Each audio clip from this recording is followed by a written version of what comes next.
Put your two hands out for a dig-em snack. Dig 'em, Put your two hands out for a dig-em snack.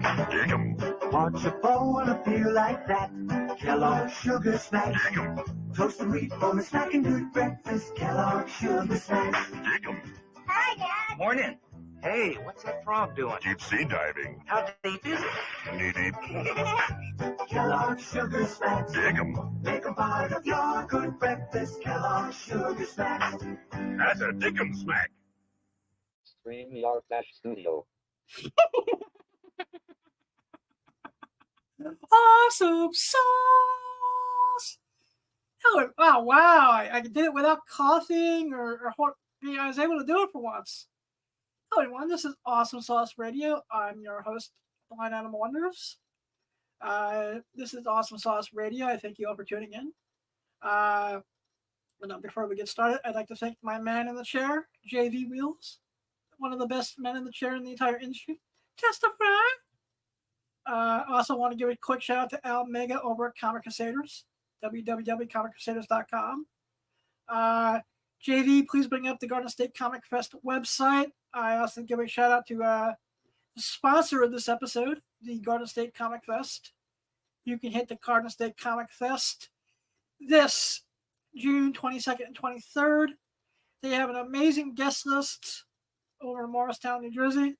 They have voice cast from G.I. Joe, Billy West, Ren and Stimpy, Phil Frylock from Futurama, Walt and Louise Simonson, cosplayers, vendors. They got it all. Go to GardenStateComicFest.com. Tell them what Adam sent you June 22nd, 23rd. I will be there on the 23rd. With that being said, I will not be doing this alone. I have a co-host for this episode. You'll see us together again tonight after this on Drunken Chat Son over in the Comic Crusaders Network. Sir Christopher the Greatest.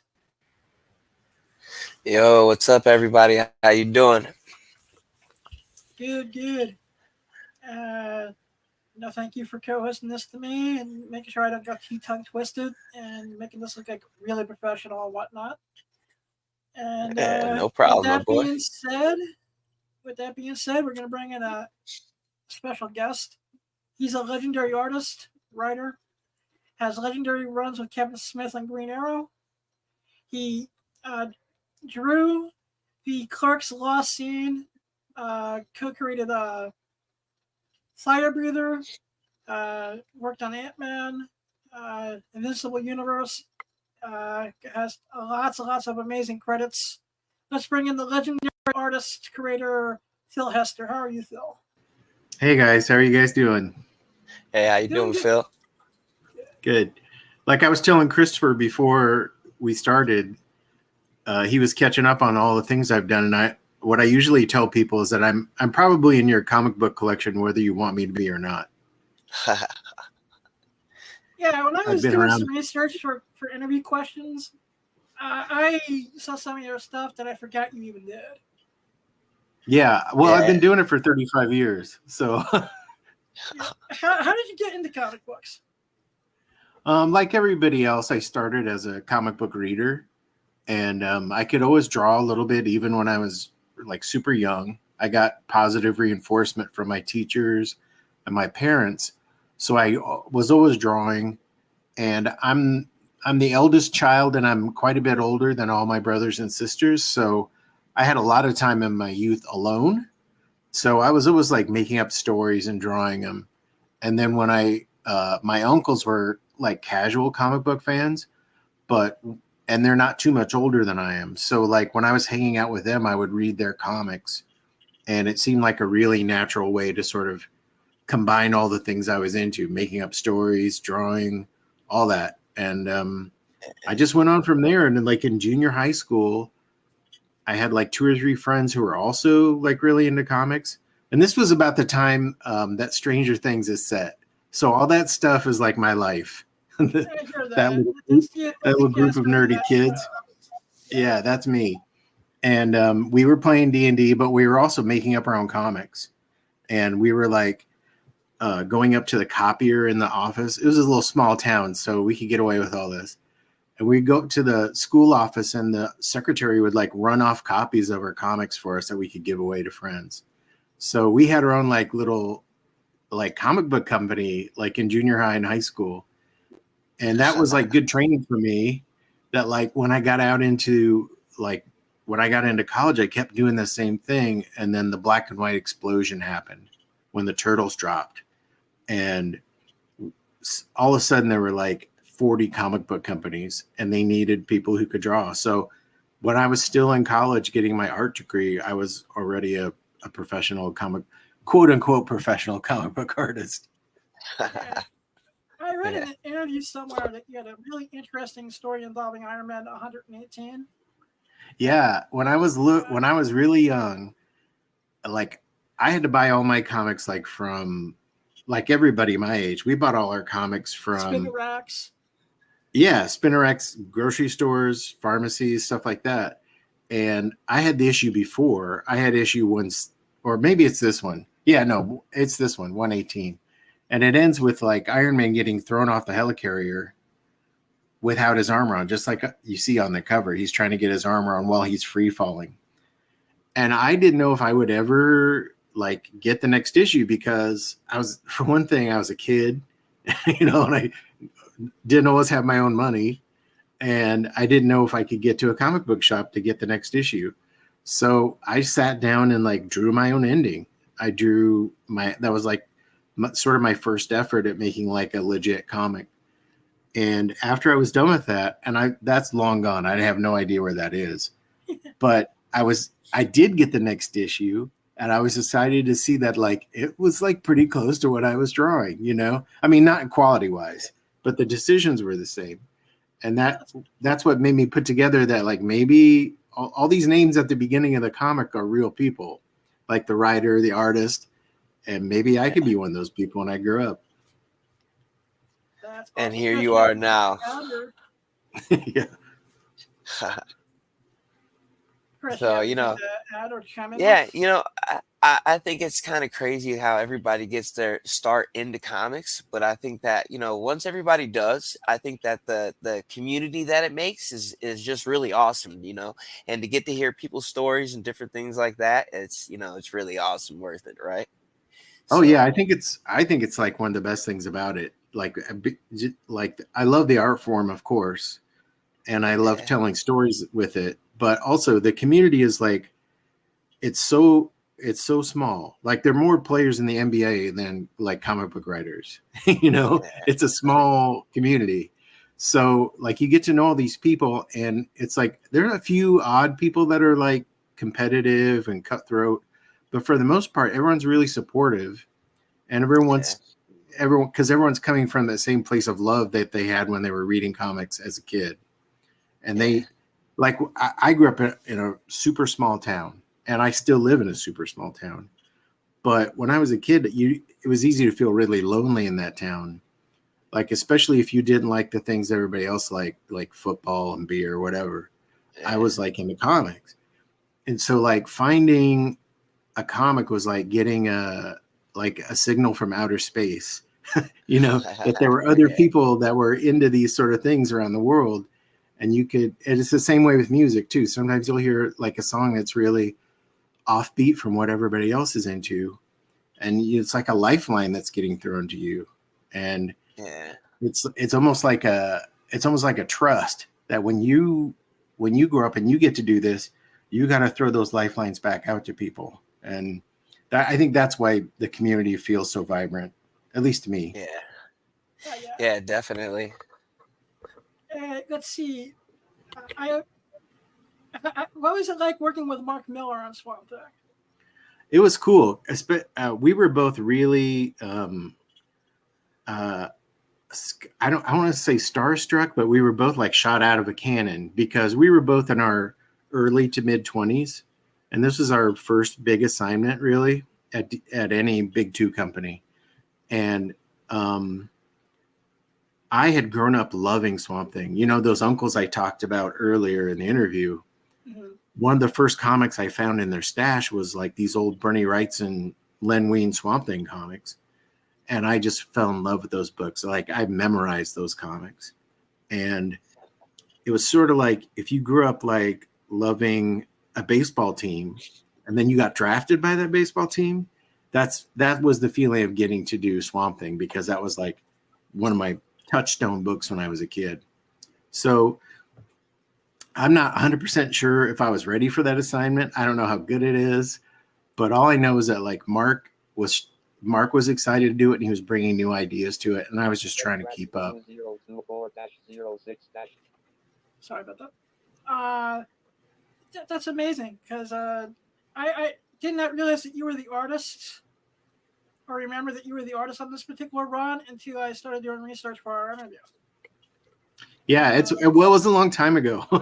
Like I said, that's just weird. I even almost forgot that this was Mark, and Mark is one of my favorite writers and my top 5 favorite, artists in the industry. And yeah, he's great. kind of weird that you work with 3 of my favorite writers of all time. Yeah, it's pretty awesome. I've had really good luck. But I should tell you now that some good news that they're going to do an omnibus collection of my run with Mark. So That's every awesome. issue is going to it'll be out early next year. Yeah, that's awesome. Might have to pick that up myself. Yeah, I can't escape my my sordid past. They keep putting it out. So. That's awesome. Because if anyone hasn't checked their run out, it really is a nice take on Swamp Thing. Yeah, with some big swings. We took some big swings.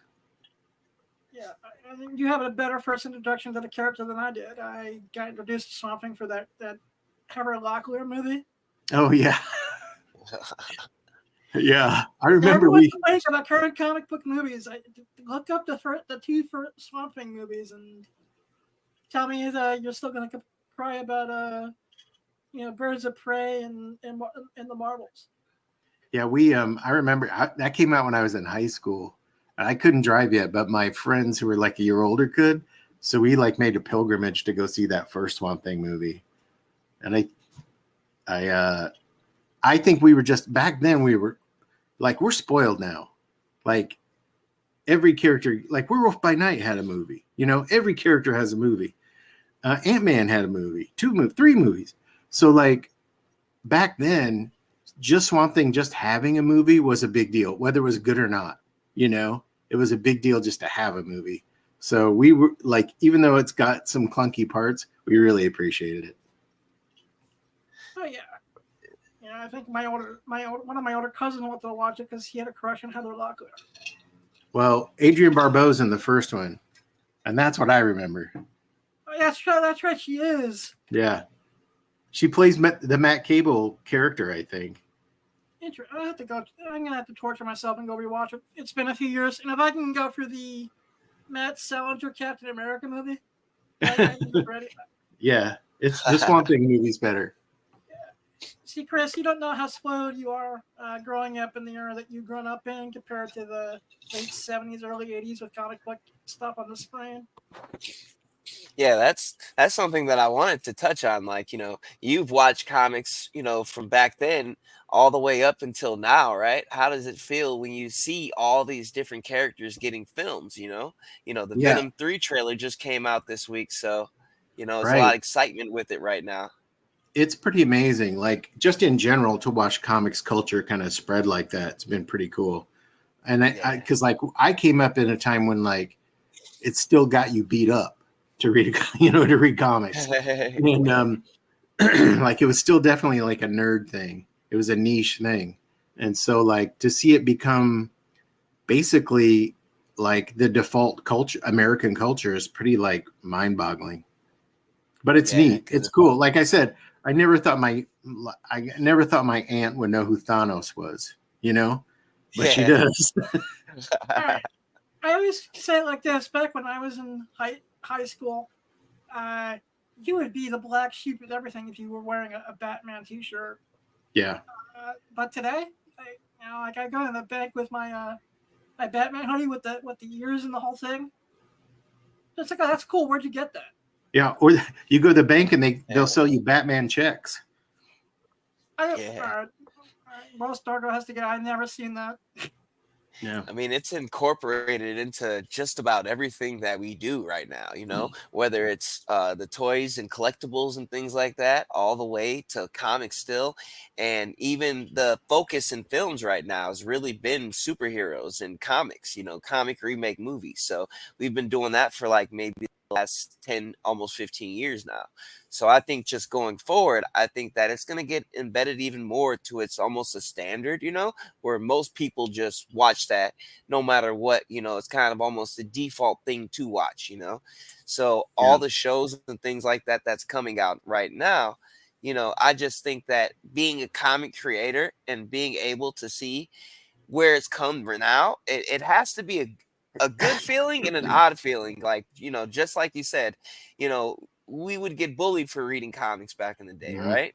Because I'm almost 40 myself now. So I remember when comics wasn't really cool, and then we had the overboom in the 90s, right? Where we just Yeah. had Yeah. or bombarded with them, right? So it's like now it's just a great time because everything that's happening, whether it's in the movies or the comics, it's gathered everybody's attention to where we all kind of enjoy together. So like Yeah. most of us take our families to these movies, or it's just kind of awesome to see where it is now, right? For So sure. working on them from back in the day until now, what do you think, like the whole process, how has it changed, like from working on them back in the day until now? Because I saw some of your recent work too. Yeah, I would say for me, technically, not a lot has changed because I'm one of the people that still does everything on paper. I love original art, and I really like for original art to exist like as its own thing when I'm done with the project. So for me, the only thing that's really changed is now when I'm done with a piece of art, I don't mail it in. I scan it, That's about the only difference. I know tons of people, even people my age and older, that are completely digital. And that's cool. You can do a lot of different things with that. But for me, I also collect original art. I collect other artists' work. So like the idea of giving up that final product is like I can't get over that hurdle. Like I have to make things on paper. Yeah, that's That's awesome. that's But awesome. in the large It's such a rarity nowadays. yeah. I would say in the larger sense, um, it is cool to know it's when I started, like everything was pretty much superhero books. Like because I started in the 80s and the late 80s and into the early 90s, superheroes dominated, and they still to a large extent dominate the direct market.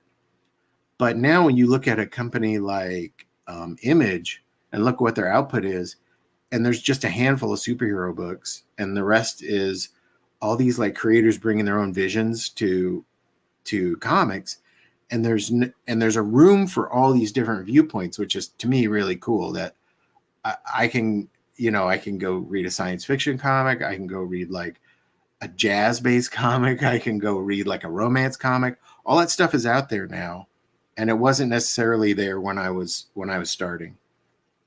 Uh, Yeah. Speaking of comics and movies merging, what was it like playing in the Kevin Smith Clerks sandbox? It was really cool. I have to think there was an editor at Oni named Bob Schreck, Bob is who, awesome. yeah, and Bob, and he's totally like he's locked into the film scene as well as the comic scene. So like he saw Kevin coming up, and he knew he had something special. And I had worked with Bob. Bob had been looking for ways to get me work all through my early career, and he knew Kevin had this scene from Clerks that didn't get filmed, and he wanted to find a way to, like, number one, get that out into the world, and number two, kind of rope Kevin into becoming a comic book writer. And so we did a book at Oni called Clerks: The Lost Scene, which is like we said, a scene that wound up on the cutting room floor. Yeah, he wasn't able to film it because of budgetary restraints and not being able to get permits for a funeral home and the whole 9 yards. Also, spoiler, in the climax, a character puts his hand down the skirt of a dead woman. Yeah, So, and knocks the casket over. It's yeah. spoiling a 30-year-old movie at this point. Yeah, spoiler. So like so that started my relationship with Kevin, and we've done a lot of things since then. We've done, of course, Green Arrow. Everybody knows about Green Arrow. Yeah, We also can you did. bring up the Green Arrow, please? This is what really got me into being hardcore comic books again, and you know, without this run, we would not. I don't think we would have had a lot of things in the Arrowverse because it seems Yeah, as I far agree. from. Yeah, I mean, I get royalty checks from things that show up in the Arrow show, but it was really like an awesome time because I've always like throughout my career, I've always been kind of a tweener. I've always been not quite like shiny enough to be a superhero guy and not quite weird enough to be a completely alternative guy. So I was always kind of in between. And so Green Arrow was like the first time, like all the other work I'd done for DC to that point had basically been for Vertigo and then like a short fill-in on Batman. And so like I wasn't really known as a DCU creator until like Kevin insisted that I be on this book. And I'll have to thank him forever because we make royalties on this book every quarter. Like Let me ask you this: what was it like? Seeing Mia, aka Thea, played by Willa Holland. It was neat. We messed up because we made her in the comic book. We turned her into Speedy, and Speedy is technically a derivative character because Roy Harper's been Speedy. So Speedy has existed for a long time. So we messed up and we made her into Speedy, which meant she wasn't an original character anymore. So we lost all our stake in that character. So, but it was cool to see on the screen. Like anytime you like with Fire Breather or Ant-Man or Suicide Squad, anytime I create something in a comic and it winds up like in a film or on television and it penetrates a larger consciousness, it's freaky. It's good freaky, but it's freaky. I want to get your side of the story on one of the weirdest characters ever created for the DC universe. Ayamaya. Yes. What was yours? And was it Kevin's idea that he designed, or did you just come up with it? You, him, and Andy come up with that together? It was Kevin's idea for the most part, and we just drew it. But he really, I think it's a good gimmick for a character, of course, for people that don't know. He's called onomatopoeia because he says the sound effects of the things he's about to do to you. So if he's about to shoot you, he'll say bang and then shoot you. Or if he's about to punch you, he'll say pow and then punch you. So he has kind of a cool, like iconic look. So he survived quite a while in the DCU.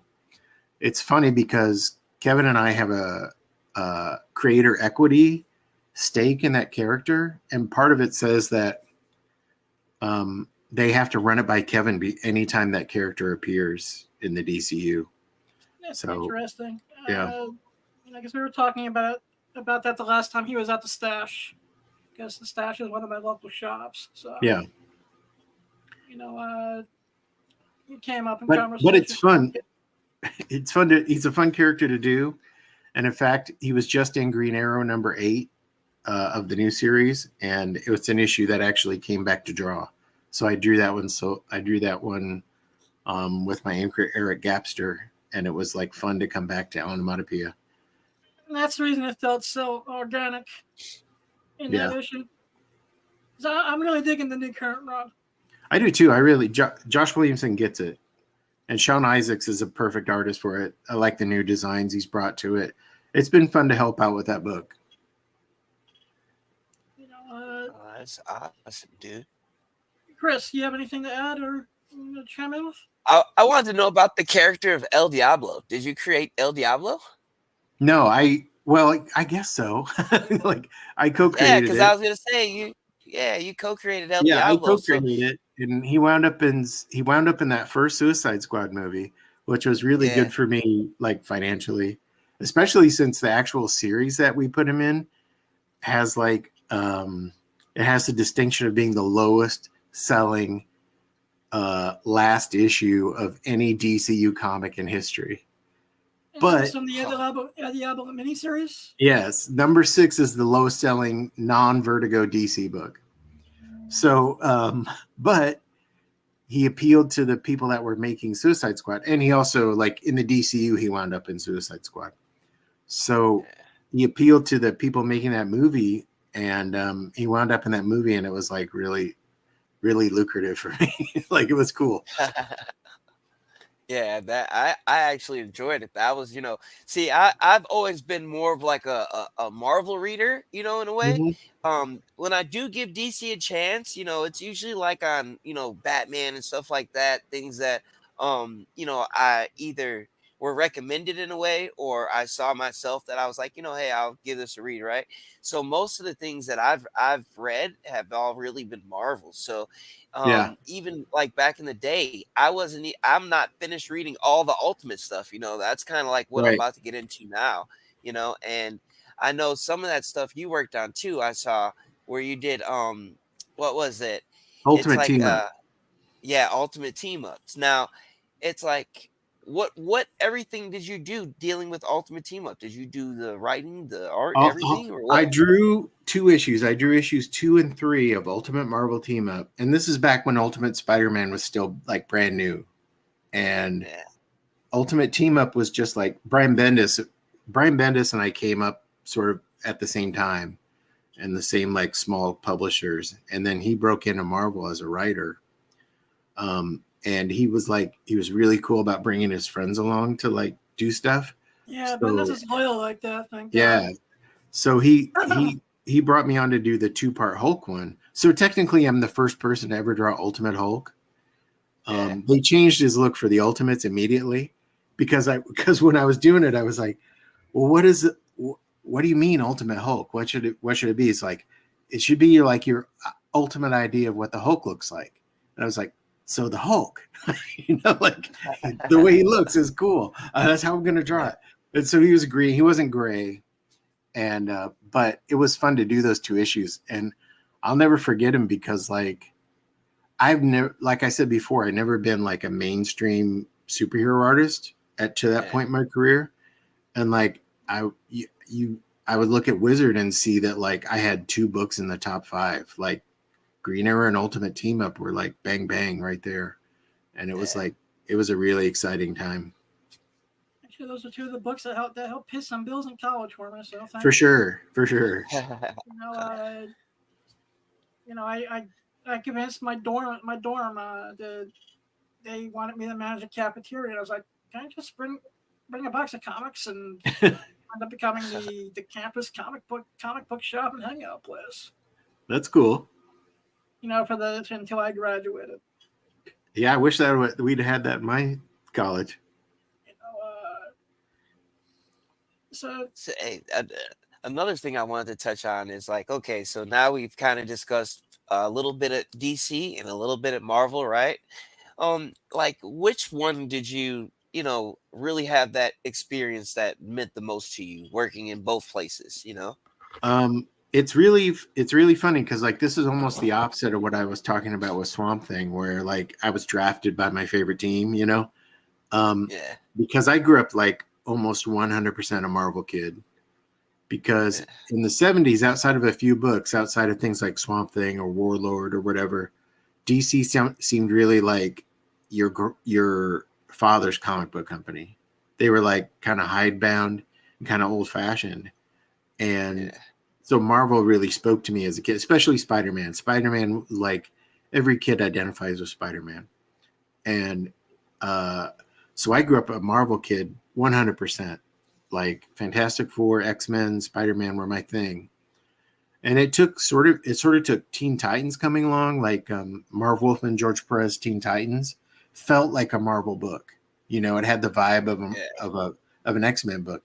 So that sort of like opened my eyes to like the other stuff that was going on at DC as a kid. But yeah, as an adult, as a creator, I can see like the legacies from both companies are like it's almost like a responsibility. So like if you're like gonna draw, like the first thing I ever drew for Marvel was a backup in a Namor annual, and it had Captain America in it. I was like 24, and I'm sitting there, and I'm like, oh, I'm drawing Captain America. You know, like for real, Yeah. this character that's been around for 50 years.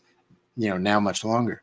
But like, I felt the weight of like the kind of responsibility to like treat those characters with respect. And so that hits me like every time I'm working at Marvel or DC, it always hits me that like these aren't just like characters, they're kind of icons. And it's your responsibility to like bring something new to them, but also to like respect them. And so I'll never get over that. Like I'll always like, if I'm drawing Superman, I always have to stop and like sort of pinch myself that I'm drawing Superman. That's awesome. Yeah, that I is guess dope. maybe one of your most significant contributions to the Marvel Universe was the Eric O'Grady Ant-Man. How Yeah, did that come about, and what was it like working with Robert Kirkman? it was a lot of fun. I've known Robert since he was very, very young. Like he was doing, like when he was doing his own comics, like Battle Pope. And Awesome. I don't know what I was. Oh, I was drawing Nightwing at DC, and I wasn't having a great. I mean, it was fun. It was. Believe me, it's great to have any sort of assignment at Marvel or DC, but like Nightwing, what I wasn't quite clicking with Nightwing, and I saw Kirkman at maybe it was a poker game. I don't remember, but it was at a Comic-Con.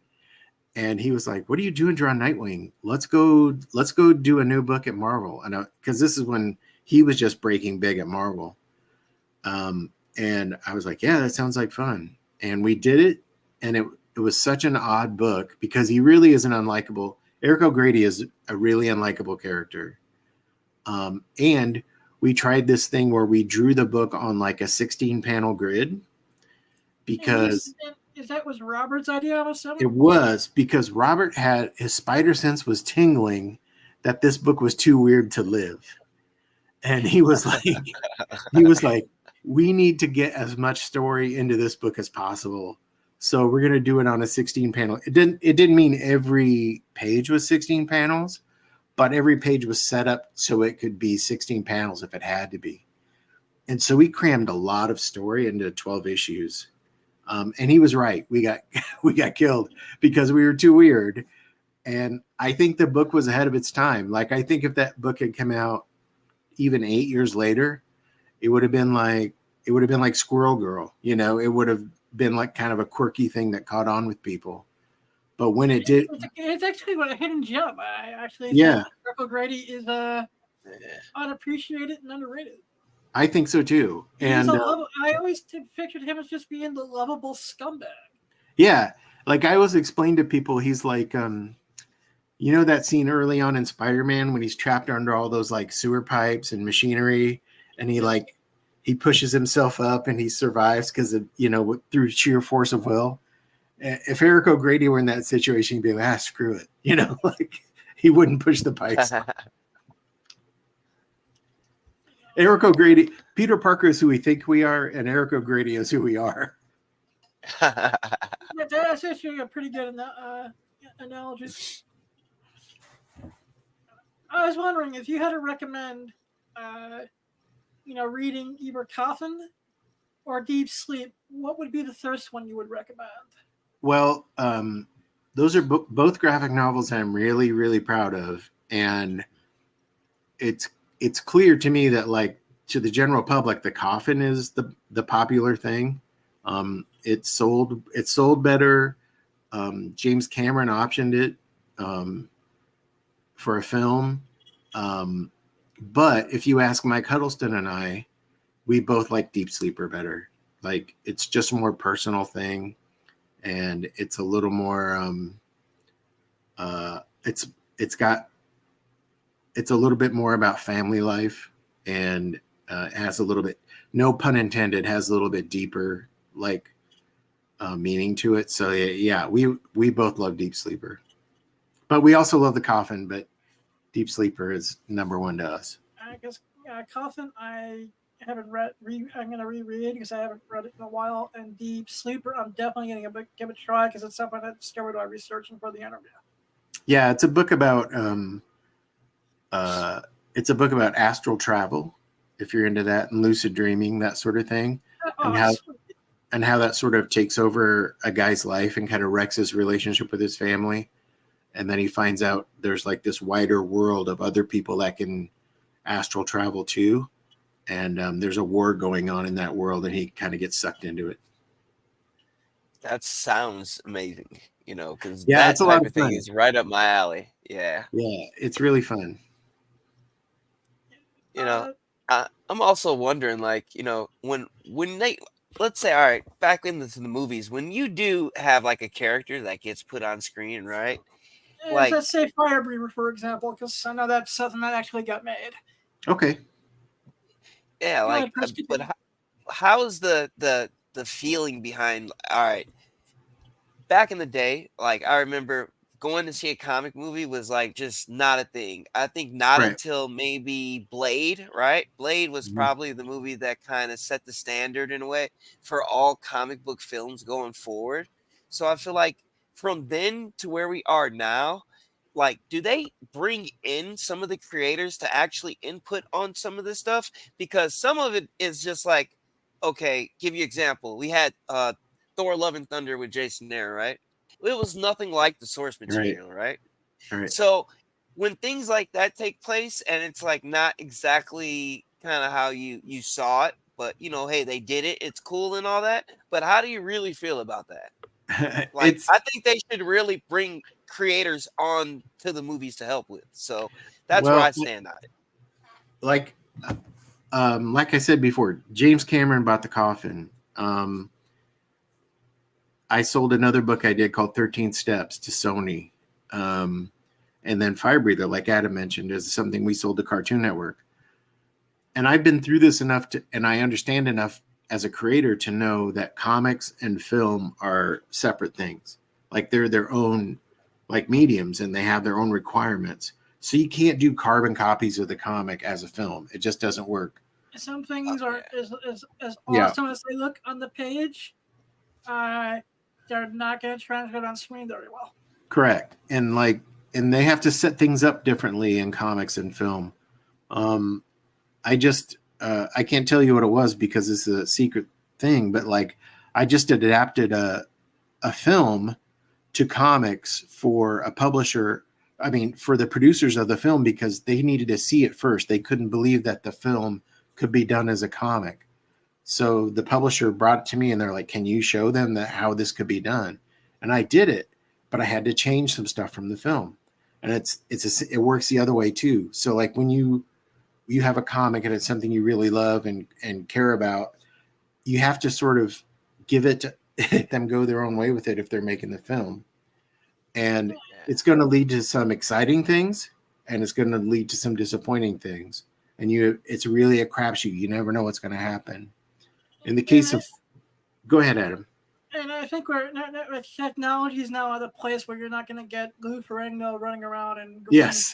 Or the worst thing that ever happened in a comic book movie was the damn bat nipples. Yeah. Blind, I'm not that blind. Yeah.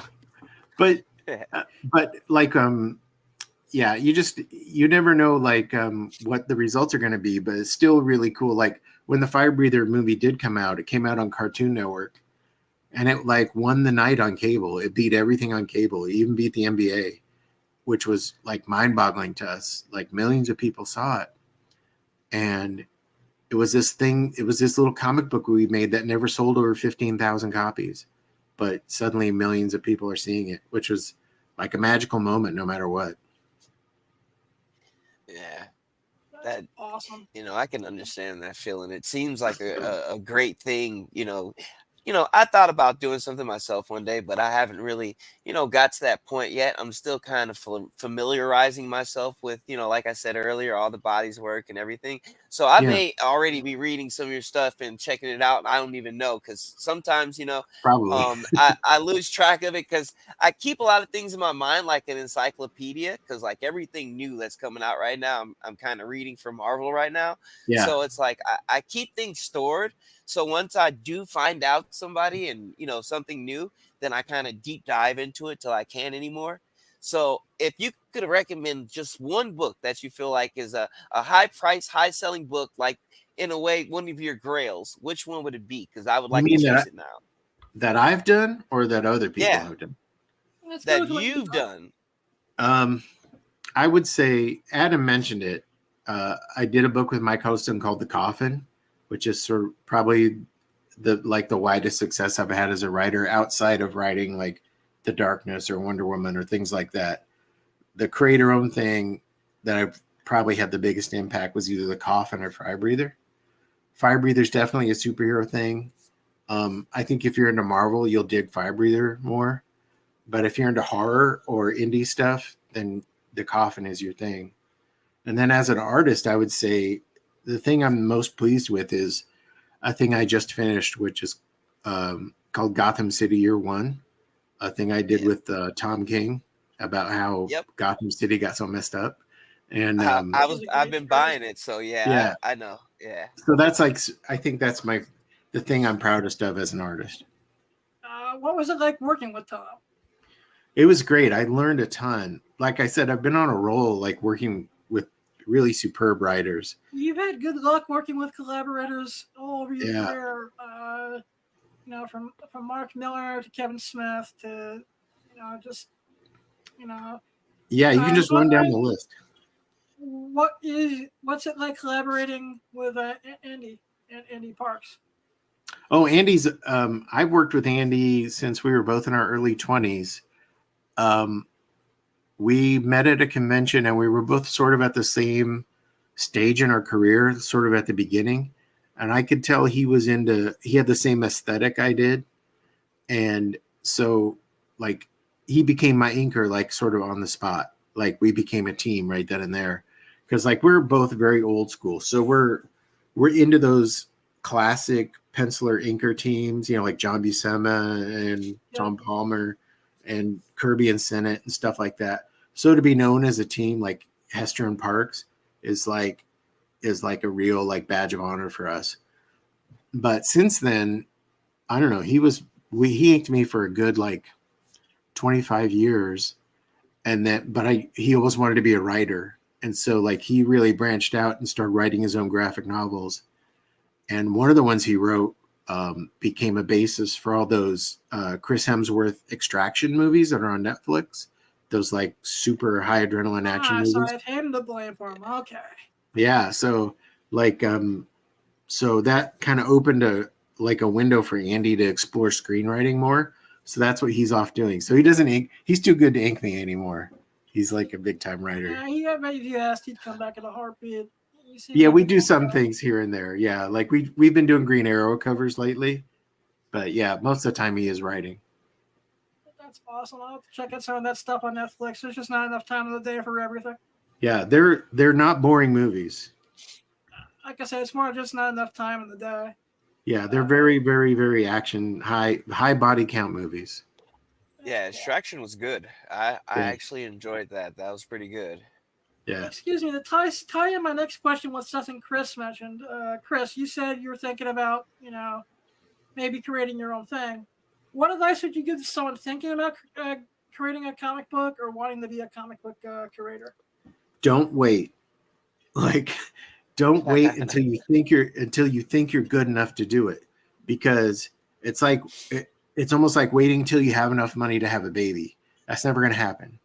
Like it happens when it happens. So like if you want to create a comic, start, because you're going to learn so much along the way. You're going to learn a ton.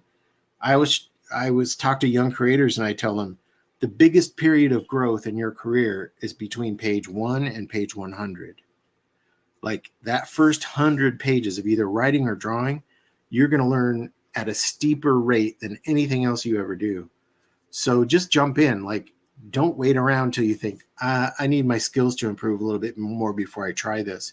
Believe me, that's never stopped anybody else. Like people with terrible skills jump into this game all the time. So get into it and learn on the way. And if you're like any good at all, working on your first thing will give you an idea for your next thing and your next thing after that. And it's like a perpetual, like I have a big board in my studio of ideas that I want to produce. And it's always about 30 concepts long, and I knock one off, and then like two more come on, you know. And like I'm 57 now. I'm not going to live long enough to do 30 more projects, And you but never know. you got to well maybe, but you got to jump in and do them. So don't wait around. Learn on the job. Start. That's amazing advice. Thank you for that. Were you going to be at any conventions in 2024? Did Planet Yeah, Comic nothing. already happen this year? Nothing on the East Coast, I'm afraid. I missed my usual big one, Planet Comic Con in Kansas City, because my first grandson was being born that weekend. Oh, congratulations. Yeah, thank you. So I didn't go. But I have a convention coming up in Omaha at the end of the month. I do Sioux Falls has a great convention called SuperCon that I do every fall. Yeah, I'm always at some convention. I seem like I'm trying to cut back, and then I look back on the year and I've done like 8 conventions, which to me is a lot. It's not. Some creators at a convention every weekend. It's like their job. But I'd rather be home creating the books. So I probably limit myself to like 8 or 9 conventions a year, and mostly in the Midwest. But every once in a while I'll come out east, like I did Terrificon last year, and it was incredible. Mitch runs a really good show. I'll give It's the devil his amazing. due. I guess I'm not. That's like a 3-hour drive from my house, unfortunately. Yeah, And that's in the Midwest. That's local. It became a 9-hour. It became a 13-hour drive because there was an accident on 995. Oh no, that's terrible. I'm Yeah. saying, but like in the Midwest, 3 hours. That's local. Yeah, that's true. Yeah. Chris, do you have anything to add before we wind down? No, that's just about it. I'm actually from the Midwest myself. I'm from Chicago, so I know all Oh about yeah, it. But I moved out here to the West Coast lately, so everything it's cool. But I think that right now, just in comics, I think that right now where everything is at, I think that it's going in a good direction. Based on the economy of what happens with all that, by next year, it'll be a different story. But I think that right now, comics are like hard hitting right now. Like people are buying them. I mean, I'm buying a ton every week. So yeah. I'm really happy to meet you.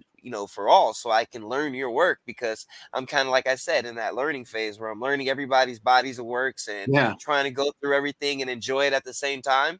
So, that's just kind of where I am at things. So I think that's an exciting phase to be in as like a reader when you're like still discovering things. yeah. Because like there's just like every time you turn a corner, there's a new thing you didn't know about that's really cool, which is a great place to be in. And yeah, I'm from Eastern Iowa, so like I know Chicago well. Like all my big convention experiences when I was a kid and a young pro were in Chicago. Yeah. Because I was looking at another thing of yours too. You just did, I think it's Animal Pound #3. You actually got on the one in Yeah, 25. Yeah, just the dude, I cover. like Yeah, that.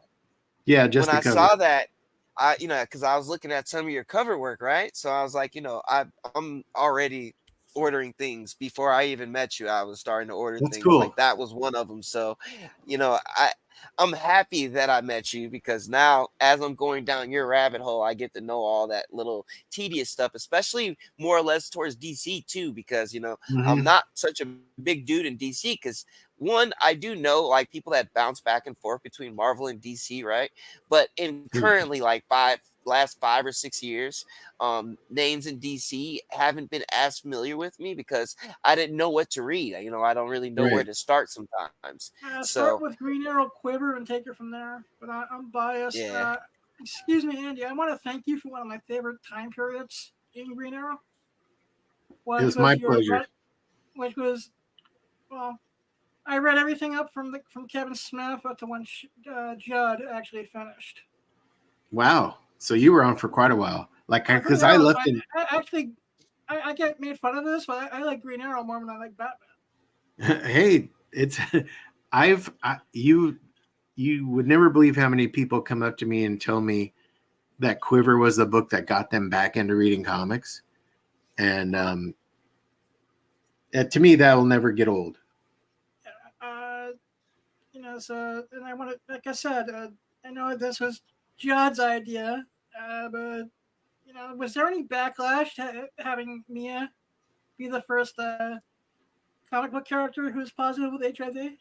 No, DC was really behind it, and Judd is a really thoughtful person, and that topic means a lot to him Yeah, I mean, because of his relationship to Pedro Zamora. yeah, I was So thinking of reaching out to him because that's the 30-year anniversary coming yeah, up on the Real World of San Francisco. right. So like he approaches all those things with a lot of sensitivity. And I don't think, like, when we did that, I don't think DC had sensitivity readers yet like they do now. But Yeah. Judd went out of his way to like really research it and really like get feedback about it before we just jumped in and did it. Like, we didn't want to do it for like shock value or sensational value. Judd wanted to put a spotlight on HIV, and he succeeded with that. It got a lot of press, and that's actually my the issue that Mia becomes Speedy is like my last issue on Green Arrow. And it didn't have anything to do with that storyline. It just had to do with like, I'd been drawing it for close to 5 years and I was ready to move on to something new. But Judd kept writing it for years and years after I'd left. Yeah, like I said, one of these days I'm going to write him a letter because I just recently reread his Pedro graphic novel and it brought me to tears. Yeah, he would appreciate that. He's doing a bunch of great kids books now called Hilo, graphic novel series that. Yeah, I saw that, but they're too. I'm not smart enough to read those. Yeah, but Chris, there's a graphic novel called Pedro Me that I recommend you read. It really is based on those on real life experiences, and it's probably in the top 10 graphic novels I think everyone should read at least once. Yeah, just I'll read anything. Just send it on over to me because I constantly read. So I just, dude, I think back when I got back into comics, maybe like 6 years ago, right? It's just been a hell of a time for me, So I've just been enjoying everything like a kid again. So anything you recommend to me, I'm gonna read it. So cool. Andy, I want to thank you so much for being a guest tonight. Oh, thanks for having me. It was my pleasure. You guys had great questions. Yeah. Where can the audience find you online? I'm on Twitter and Blue Sky, and I'm just Phil Hester, both places. And then I have a fan run Facebook page. I'm not on Facebook, but it's got like news about me on there. And also, if you drop a message to me on Facebook, the guy that runs it will get that to me. I'm just not on Facebook. I was just fortunate enough that I saw you post on Twitter one day, and I was like, "Oh, it's like, oh, cool! I am following Phil Hester." Yeah, I just sent you that direct message. I just can't hack Facebook, so I'm not there. Oh, okay. Well, you have an amazing evening, and once again, thank you so much. You too. See you, Adam. See you, Chris. Yep. It was nice to meet you, Phil. Take it easy. Yep. You too. Excuse me, Chris. I had one more thing before we bounce out and bounce over to Drunken Chat, son. Yeah, what's up, man? There is a comic book store in the Midwest that wants to implement a smell policy. Yeah, dude. I read that story on Bleeding Cool. I think it's called Mayhem Comics and Games. And you know what? And I don't blame them, dude. That would be cool, but so basically, if you smell too bad in the store, they're kicking you out. Yeah, hey, it might be about that time, dude. Because I know some people come into the shop by my house a little rough, So it wouldn't be such a bad thing, but I know a couple of conventions that institute this policy too. Yeah, and definitely, we went to LA Comic-Con, dude. It was a little hot there sometimes. So, it's not a bad thing. I'm glad it's a start though, because I know that in certain shots, I know that just some people have just strong body odors, and whether they know it or not, it's not cool. You know what I mean? So I'm glad they started to do something about it. Yeah, according to the articles, I guess someone in their game, because they have in-store gaming, where you can sit down and play D&D and board games, and maybe Truth or Dare if you go in the really really high back, but that's just me. Yeah. And you know, I guess someone's older problem got a customer didn't like the way someone smelled, and they complained to the staff. Yeah, The dude. only I weird mean, thing is that this is a chain of shops, and they're only doing this in one of the stores and not both of them. yeah. Well, I mean, hey, uh, hopefully, dude, I don't know. I guess that'll never get on nationwide, but it would be great if it did because, like I said, dude, I've been to some of these shops, and sometimes the people that come to them, they may be cool and all, but they just, they need to work that out, dude. Yeah, it's Seriously. called deodorant. It's called Yeah. Axe body Called just spray. washing that It's called ass. washing the four basic areas, and I'm going to keep this episode PG. So I'll tell you everyone what the four basic areas are on Drunken Chat Side, just because it's Lucas. Yeah. Chris, I want to thank you for coming on and helping me out tonight. Yeah, anytime, bro. I enjoyed myself. Learning Phil Hester's work is pretty awesome. So I'm definitely going to deep dive into it. I mean, I already know I have a lot of it because I was collecting Gotham City. So, I just got to find some of the other things now. So anytime I learn of a new artist, new writer, or, whatever the case may be, right? I always end up indulging into that work a little bit more. So I'm glad I got a chance to meet somebody to do that. All right, and last and not least, because I know you're also a huge fan, I want to bring JV in on this one. Did you Oh, guys see? Did you guys see the last QR code for Uncle Howdy?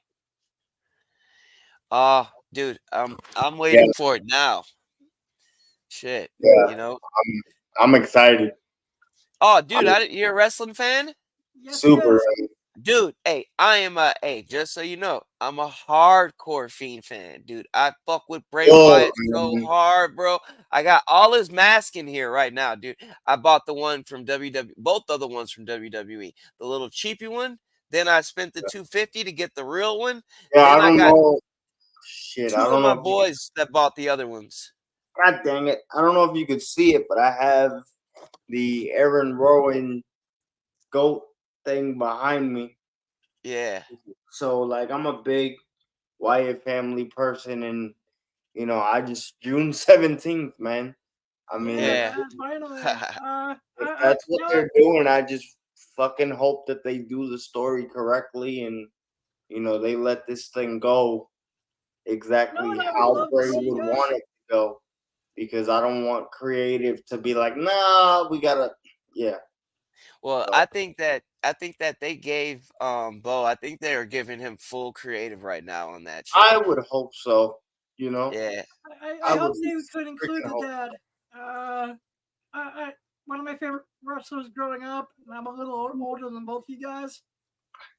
I used to imitate IRS growing up. Yeah. Um, Yeah. nah, but going back to the interview, man. Uh, I don't know if I didn't chime in, but like, I'm a huge Arrow like TV buff. Yeah. You know what I mean? So like, I've met most of the cast, so like going back and like hearing about the stories and shit. Like I have the marker 4 like tattooed on me. So like that whole part of it was just crazy for me. Like I didn't know when to chime in on that, but that was insane. But You know the policy. You can chime in whenever you want. I know, man. I didn't want to I didn't want to steal Chris's thunder, man. Because No, you're not Yeah, stealing man. my This is thunder, I bro. have an open house. dude, man, you guys Unless, know. unless your initials are GR or AS. Oh shit. I'll We're gonna go there. No, but Uh, you guys know comics better than I do, so I'm like, you know what I mean? Yeah, I Yeah. really just want to know because the character Mia is basically was Willa Holland's character, Yeah, and and I'm I became friends with Willa over the years from various conventions. yeah, I met Willa back in the day, and thank God I had a photo that messed up, and they were able to work on a reshoot for that photo, and then John Barrowman walked into it. So yeah, met Willa Herman's a nut back job. in 2017, and met the whole cast over time. But yeah, huge Arrow fan. So Yeah, I'm actually working on getting Willa and Amel for future episodes. that would be sick. I wonder if like she would have remembered me, to be honest. Willa, she I don't know if she would definitely remember me because I mean, back who in doesn't remember you? 2015 I You gave know what I her mean? no I gave her as a I made up my own stupid award. It was called the Golden Retriever Award for the sexiest voice in all of Hollywood, given out by the blind community. Oh, And there we go. I gave her this huge Special Olympics medal Oh shit. that she let me put around her neck. Yeah, yeah. Nah, but Willa's dope, man. Yeah, but like I said, Chris, and you guys know about comics. I'm the type that like learns from TV shows or movies. So like I come from like that era.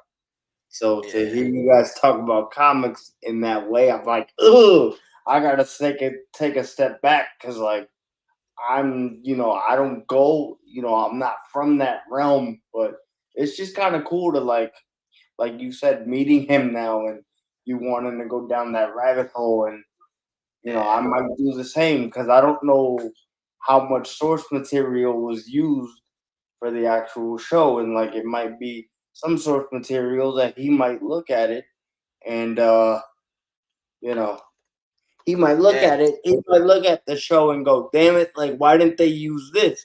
You know what I mean? But yeah. Yeah. That's what I was wondering because I mean, we're seeing all these different comic movies be made right now. It's a big thing, Yeah, of course. It's like the biggest thing in the world right now, right? So it's like learning some of the bodies of work that some of this stuff stems from, if you don't know already, especially if it's before your time. Because I mean, I'll be 38 this year, right? So some of this stuff was yeah. taking place way before I even got here, right? So I'm catching up and keeping up with what's new and relevant now. You know what I mean? So trying to do both is just, it's fun and you just learn a lot, to be honest with you. So Yeah, and I feel like honestly, I feel like a lot of the movie delays might because of, hey, we're not using the source material as much, or we might need to rewrite. I don't know because I'm not that deep into it, but I would hope that a lot of these delays and reshoots are making it more accurate so that like comic people like yourself can go into a movie and go, okay, that's what we expected. yeah, And then see, there's some times that I don't mind the changes either. yeah, like that's the other thing, like, cause like they were talking about earlier, a lot of times they change the material because you have to, because it's a film, right? So it's like you're only having so long to tell a story, and if you want it to be carried out over, years or periods of time, and you're telling this one story through all these projects, right? Can't Yeah, always be the same as the comic material, but right. I see a lot of the influence, you know what I mean? Like the influence from the material. I'll give you an example. One thing that did piss me off as just a fan, right, is reading Jason Aaron's run, with Gore and all that shit.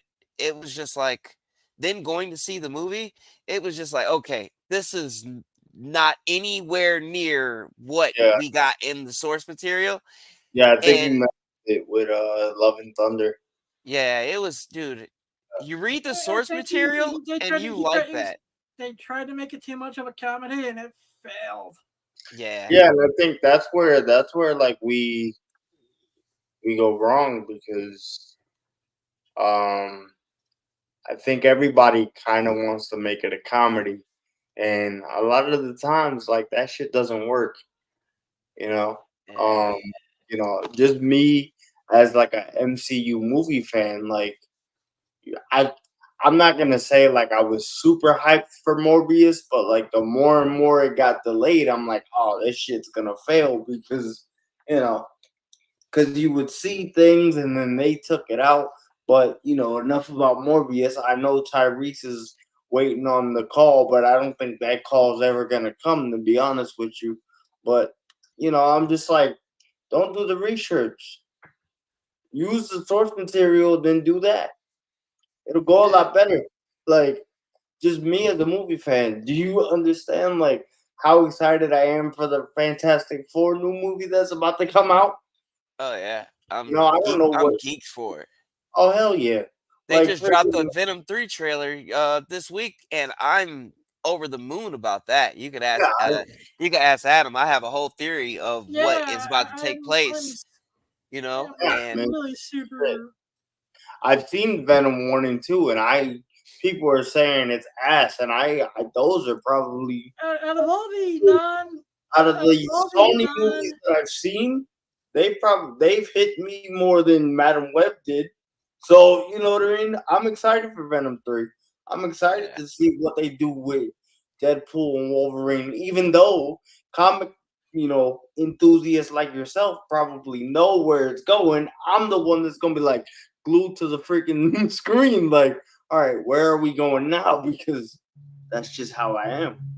yeah, and because we're elaborating definitely on that going. as we start winding down. Venom 3, I'm not expecting to be. I know it's not going to be 100% loyal to the source material, but Tom Hardy's take on Venom Yeah. uh, is just it works. The banter between Eddie and the symbiote, Mrs. Chow, uh, they try to make it as much violence as they can get away with for PG-13. Yeah, That whole thing in the trailer where they're going, we are Venom, which Oh, is we got to work on that. yep, dude, which is actually I an just M&M think Easter egg. I think it's great because look, I know where we're going. If Oh the yeah, leaks on Discord has been correct, right? And that was like 2 years ago, to be honest. yeah. And if it really happens the way that they're saying it is, like, so it basically in Venom 3, we're gonna get Andrew Garfield's Spider-Man to come back, right? Because after Doctor Strange did the spell, he displaced Andrew Garfield in Venom's universe. So the reason why we weren't getting any more Venom movies, I think, is possibly because the next time we'll see Venom will be in the Amazing Spider-Man 3, and they'll be go at it in a way, right? Yeah. Until Venom turns around and does this anti-hero thing shit, after his little quarrel with Andrew Garfield Spider-Man in the third film. Because I heard they were supposed to team up in this Venom 3 in a way, and then figure out how to send him home. But then I guess that's when the Amazing Spider-Man 3 takes place.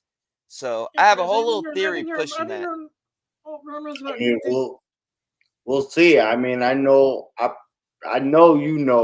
what happens in the trailer when the guy like took the piece of the symbiote that Yeah. Tom Hardy left at the end of 2. I know you know where that's going, but I'm like, all right, where the heck is this going? I'm pretty sure it leads into the rest of the stuff because they might be making other symbiotes to fight him in 3, but I'm just like, okay, like where is this going? Yeah, I think that it's another possibility that maybe Venom didn't get sent back to his right universe and he ends up in Andrew Garfield's universe. You know what I mean? Only Yeah. because they're kind of teasing Andrew Garfield coming back and then Oh yeah. having a huge crossover with Venom, and I just felt like why would they choose a new actor to do that when they could just do that with Andrew Garfield? You know what I Right. mean? And So that's what I'm saying. I don't think people should look at these Sony bomb movies as like actual bomb movies. Because then now if you're gonna reboot the MCU, you could merge everybody in and then, make it a yeah, lot better, which is my hope. You know. yeah. I'm So hoping Madam Web actually gets a good story when they merge. If they're gonna do that, I have no idea, Sony's but just like no more metal. The people at Sony is like they lack Metal it Web for remains Marvel. to be seen. But it's just kind of funny to me how everybody goes, "Oh, it bombed at the theaters," but yet Netflix is like skyrocketing it. So I'm like, Well, what are it's a you, number 2 in what the are top y'all doing? 10. It's in the top 10 at Netflix right now. Yeah, I know. But supposedly it bombed in the theater. which again, I saw it. I didn't think it was that bad. Yeah, I Like gave see. a review on Tuesday I knew night. what they were doing, but could it have been better? Absolutely. Yeah, see, I think that they're gonna try to really shoot shit up with this Venom, you know what I mean? Oh, yeah. And I think that all we really need is him to cross over with Andrew Garfield's, Spider-Man for this shit to take off. Now, Sony as a company making these films, I know a lot of people are hating on Sony and shit, right? They want Sony to sell the rights back right now. Of course, right? But if we're being honest, then we get Toby, Andrew, and fucking Miles Morales' movies from Sony, and we fucking loved them, right? I loved Tobey Maguire shit. I grew up Oh, yeah. on that. And I I love loved both Andrew of Garfield shit. them. So Yeah. it's not like Sony can't make good films because obviously we like those, right? So I Correct. think everybody's hate for Sony is kind of displaced right now, you know? Yeah. Yeah, You know, I think Madam Web wasn't the best superhero movie I ever watched. no. And that's because I people from my generation we're spoiled. Now, Yeah. like we were back in the late '80s, early '90s. I feel like we're spoiled because we all live in a social media age. You know what I That's mean? As soon as the movie comes out, it goes, "Oh, here's the post-credit scene," and it's like you got to stay off social media when the movie comes out that's Yeah. what I because it's try. like, goddamn, like shit. You don't know half of what Chris is saying might happen at the end of freaking Deadpool and Wolverine. Something might happen to where shit, we actually get that merger in some way. You know what I mean? Well, I feel like with Deadpool and Wolverine, I think that's just going to be bringing in the Fox universe characters, right, into the MCU in a way. So I feel like that's really all it is, you know. Yeah. But Hey, it can Adam, be Yeah, uh, I was just saying that Lucas looks like he set the timer for about 17 minutes. It looks like he's going on. yeah. I was about to just So let say me that go it's in time for here and everyone to what we're gonna do now. word. I just want to thank everyone for joining us tonight. I'm gonna let you Chris, guys merge JB, into that one. and always keep one foot in the gutter, one fist the gold. Remember, you don't accept to have a vision. I love you all. Blind Adam out.